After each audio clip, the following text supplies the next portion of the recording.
롱 코비드 증후군에 대해서 한번 더 좀 알아볼게요. 증상에 대해서 조금 알려드릴게요.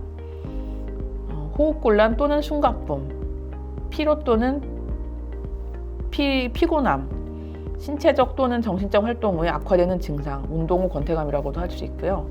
사고 또는 집중의 어려움, 때때로 브레인 포그라고도 합니다. 기침, 가슴이나 복통, 가슴 통증이나 복통, 두통, 빠르게 뛰거나 두근거리는 심장, 심계항진이라고도 할 수 있겠죠.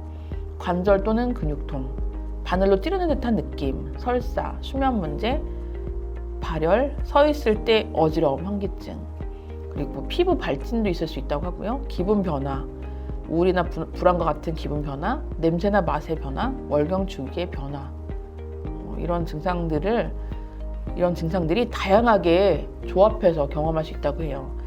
이 증상들의 출처는 미국 CDC 홈페이지에서 따왔습니다. 자, 이 증상들이 지속되면 이게 명확하게 진단을 내릴 수 없는 증상이라서 일단 해당하는 과를 방문해서 진료를 받아보시는 게 좋겠어요. 호흡곤란의 문제, 내지는 가슴 통증, 복통, 이거는 내과를 가시면 좋겠고요. 어지러움 같은 거는 신경과를 가시면 되겠고요. 좀 피부과적 물질적인 문제도 많다고 하더라고요. 홍조가 있거나 이럴 때는 피부과 가시면 되겠고, 그리고 월경 주기의 변화는 산부인과를 꼭 가시면 좋겠고요. 그리고 우울, 불안이나 불면 문제는 정신건강의학과로 오시면 됩니다. 브레인 포그도 정신건강의학과에 오시면 도와드릴 수 있는 방법들을 찾을 수 있습니다. 특히 이 다른 질병에 비해서, 다른 내과적 다른 질병에 비해서 코로나를 앓았을 경우 코로나 발병 3개월 안에 새로운 정신과적 질환이 발생할 확률이 높아진다고 하거든요. 코로나로 입원 치료를 받거나 중환자실 치료를 받았다면 불안증은 22%, 우울증은 38%까지 발생할 수 있다고 알려져 있어요. 그 외 정신과적 증상으로는 불면증, 기억력 저하, 주의 집중력의 저하, 일부에서는 선망하고 유사한 증상을 보이기도 했었다고 하고요. 중환자실 치료를 받았거나 중등도 이상의 증상을 겪은 환자에서는 그 과정 중에서 겪는 외상후 스트레스 장애가 있을 수 있다고 합니다. 그리고 이건 우리나라 연구인데요.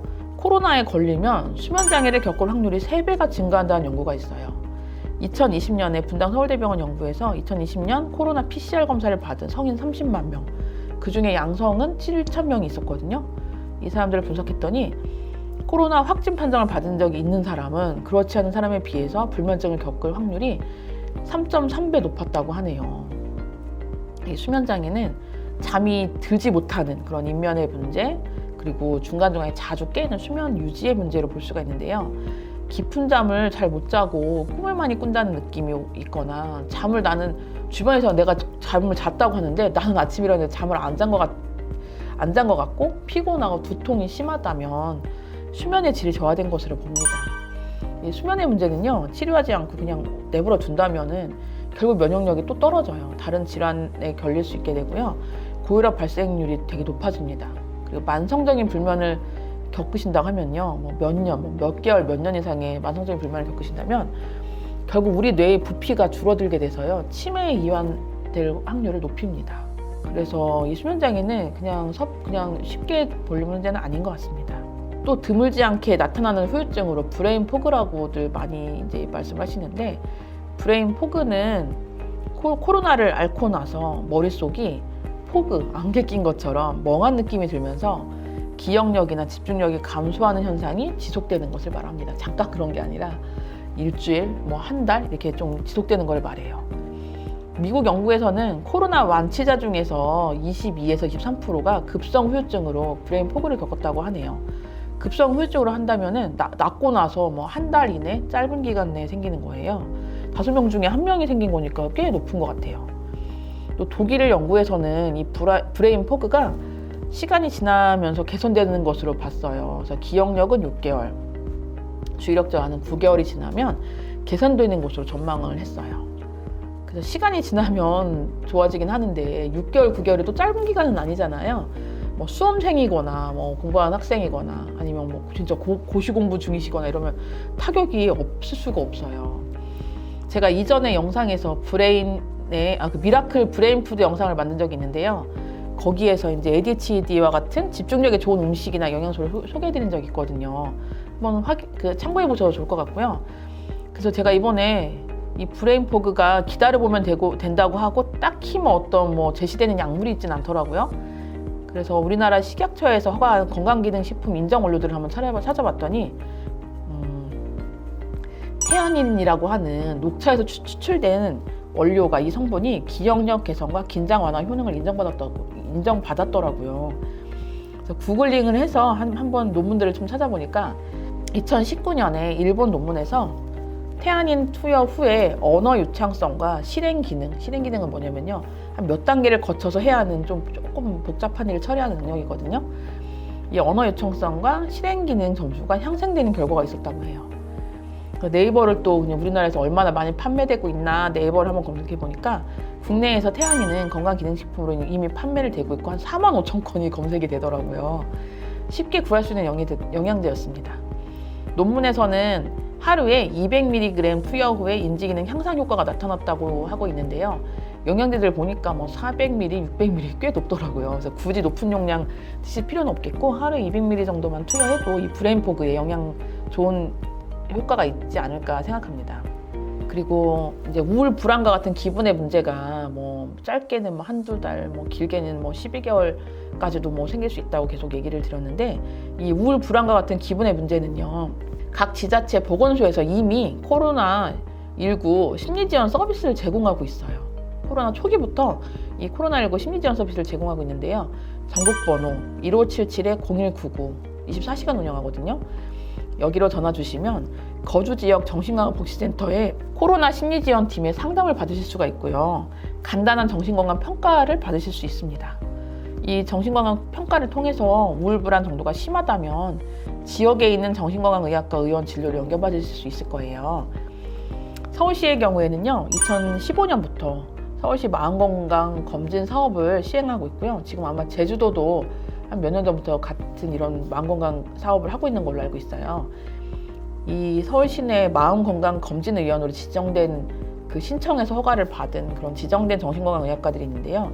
거기를 검색하셔서 가셔서 서울시 마음건강검진을 받고 싶다고 말씀하시면 초진 포함 총 3회까지 본인 부담금 없이 진료를 받으실 수 있어요.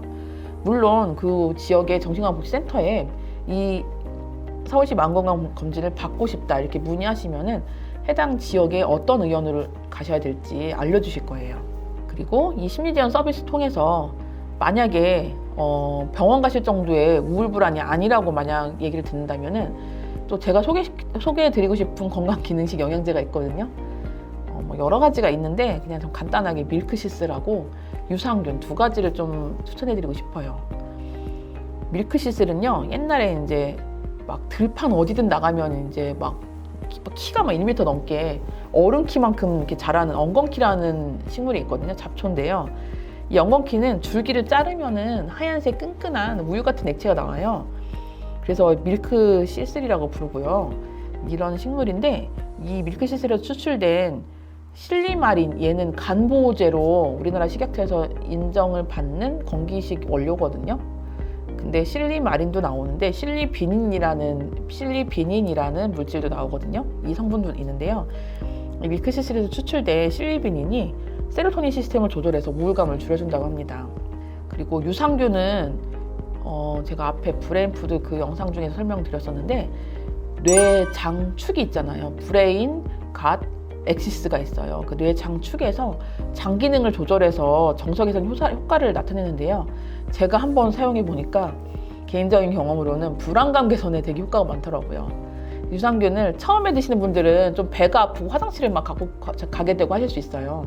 근데 한 1, 2주 적응하시다 보면은 그런 일은 없어지고요. 저는 이제 용량을 조금, 보통 파우더로 해서 하나씩 드시게 되어 있는데 저는 한 2-3개를 먹거든요. 그렇게 했더니 어느 날부터는 이제 불안감이 없어지더라고요. 걱정이 좀 없어지고, 이게 불안감 개선에 좀 효과가 있을 수 있겠구나, 좀 그런 생각을 좀 들었습니다. 자, 우리 이제 대한민국에서 전 국민의 20%가 코로나에 걸려서 이제 힘든 상황입니다. 이제 앞으로 이제 코로나에서 회복해서 다 이제 낫고 나셔도 이 롱 코비드 증상까지 만약에 온다고 하면은 우리는 그걸 좀 대비해야 될 것 같아요. 그래서 마음은 좀 무겁지만 이 증상이 일정 기간 지속된다고 느끼시면은 해당 증상에 대해서 반드시 해당되는 병의원을 방문하셔서 치료를 빨리 조속히 받으시면 좋겠고요. 그래서 평안한 일상을 회복하시기를 기원하겠습니다. 감사합니다. 구독, 좋아요, 알림 설정 부탁드립니다.